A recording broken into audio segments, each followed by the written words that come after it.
Hello, speed lovers. Selamat datang di channel Lava Racing, tempatnya berita, update, dan cerita seru seputar dunia MotoGP. Dari tikungan tajam sampai kecepatan luar biasa para pembalap top dunia, kita kupas tuntas semua aksinya. Jangan lupa subscribe dan nyalakan notifikasimu supaya nggak ketinggalan setiap momen balap yang bikin deg-degan. Yuk, gaspol ke video hari ini, the best possible start. So, 12 on the grid. All 12 are happily sorted through the formation lap.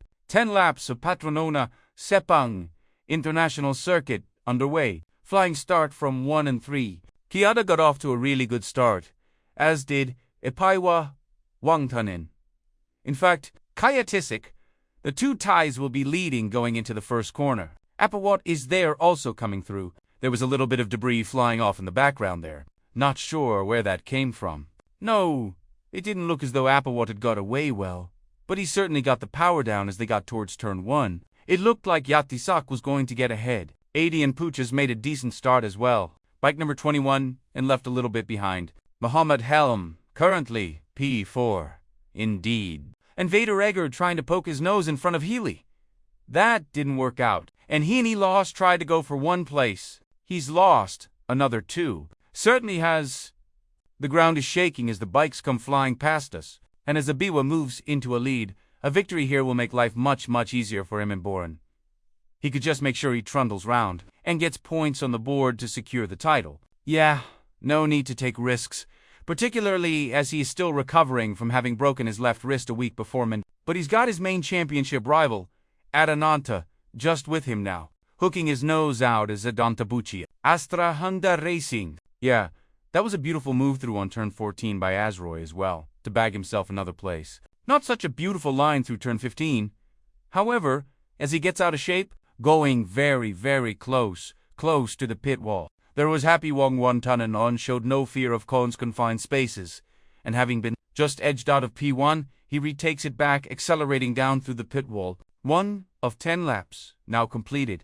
Yeah, Helmi pushing Adanato really hard for that P2. Azroy watching just behind, looks like got a little gap opening up to McKinley Kalpaz in P5 Ucha Music. A couple of times, has taken the lead each time within a corner. It's been clawed back by Abiwat Wangtunaman and then the Sepang royalty. It was Helm who was finding himself under pressure at every time. I beg his pardon. He's doing a brilliant job there. Helm going wide and right round the outside there, and the lead is gone. Aiden used the full width of the track there. It's a wide enough track as it is. Yeah. So Apawat gets on to that penultimate straight in third place. He goes into turn 15. First, he's gone wide on both occasions, has Apawat Wangtanen, and on both occasions he's been undercut. Loses the lead over the start-finish line, then retakes it, coming down the main straight. Yeah, he's getting good drive out of that final turn because I don't think there's much of a power difference, or a speed difference between the Yamahas and the Hondas. In fact, just looking at the top speeds there, 502, 502, 502, 50 dead. Yeah, fastest was McKinley Kalpa 258. Not quite a veteran, but now a well-established rider. McKinley Kalpas, up at the front. Abiwat still leads the way. Kaya Tasik has dropped off a bit. Yesterday's P3 finisher. And now look who is trying to nudge his way through to the front. It's Azroy Onwa. Good comment from Daniel in the pre-race saying that the track temperature is much cooler than yesterday. In fact, a full 20 cooler than yesterday. So that might have an impact on the riding conditions. Apiwat, versatile enough to cope with just about anything behind them though. 20 is Aroy Hakim Mano. He's improved. He's made a couple of setup changes, but Heliosman not performing as well as yesterday. Yeah, lap times looking about 1.5 seconds slower than they were yesterday, which is no surprise. 21 Adanupra is in P3. This will be the end of lap number 3 as Helmiesman has just eased out of P4. Yeah, beyond no less, and they'll come through. It's a lovely scream of the bikes as they come past us. McNee Kalp on the Yamaha tries to edge his way into the top 4, and indeed does do. Once again, a problem there for he not finding it as comfortable as yesterday. Why, they're bunching up. Let's see if anybody can get past him in the next few turns. It's going to be the rider behind him, Azroy. And so he does. Onta, tucked in very close behind. Helm very close behind McKinley. Carl Pass holding on to this group brilliantly. Best laps yesterday. You mentioned it earlier. 2 10s.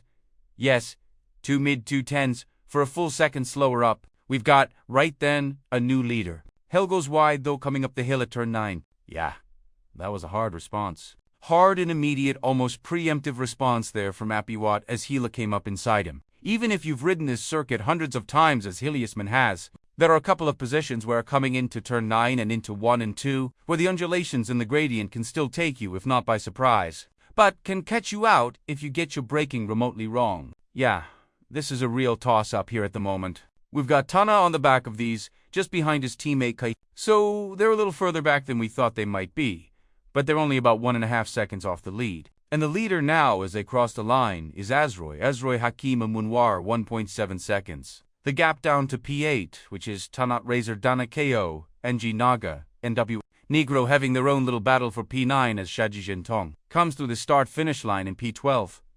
Let's see what Azroy can do. Can he make an escape from the Thai championship leader? So that's really intriguing, as Opavek gets shuffled back to third and just in front of his teammate, who, for the first time this season, looks as though he's going to threaten him. Certainly does. That's good for Yamaha.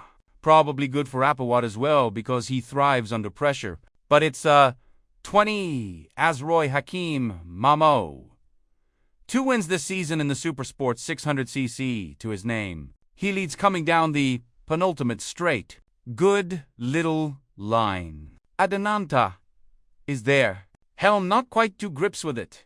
The 2 Yamahas in front of him. Kyle goes, tries to just chop inside Heli and does exactly that. Holds on to P4.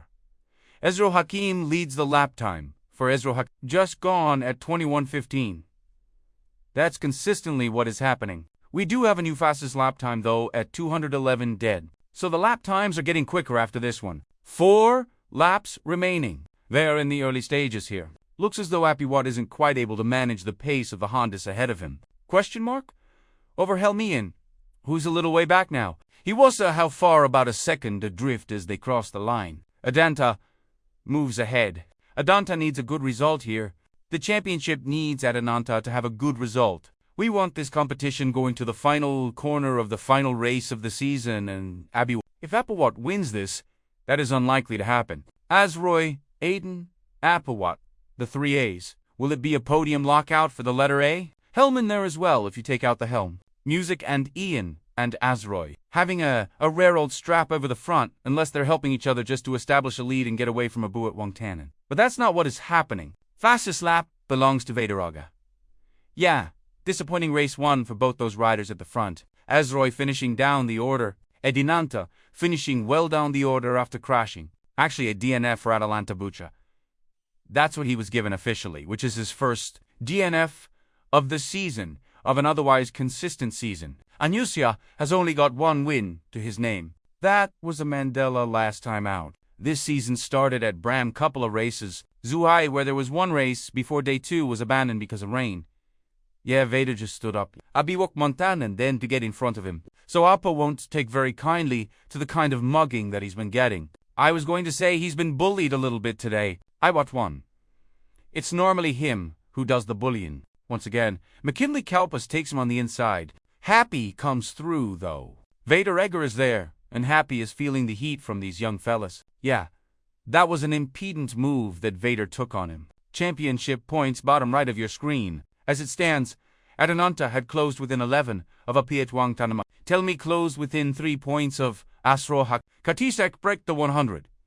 That's as it stands at the moment. Yeah, Azroy trying to move his way back to the front. Music he won at Mandela. He's had to P3 South at Matai, and a Borum, and a P2 in Thailand. As you quite rightly said before, Awat Wongan had a win double. So Awat will be expecting at least 1 win when we go back to Borum on the 7th and 8th of the yes he is. This is really impressive work from McKinley Kalpas, the Filipino, coming up the hill at turn 9. Always a difficult one to negotiate. I'm just having a look at Apiwat to see whether he's going to make a move on Veda Ega Pratama, the second of the Astro Honda Racing guys in focus. Thinking about Helm and Awat, you'd have to assume that all is not right with their machinery. They were so far clear. Yes, asterisk. Terima kasih sudah nonton sampai akhir bro and sis. Jangan lupa like, comment, dan share video ini kalau kamu suka. Kalau ada topik balap yang pengen kamu bahas, tulis aja di kolom komentar ya. Jangan lupa juga untuk subscribe dan klik lonceng, supaya selalu update dengan konten balap terbaru dari kami. Sampai jumpa di lintasan berikutnya, tetap jaga keselamatan, dan gas terus, salam speed, dan semangat MotoGP. Dan gas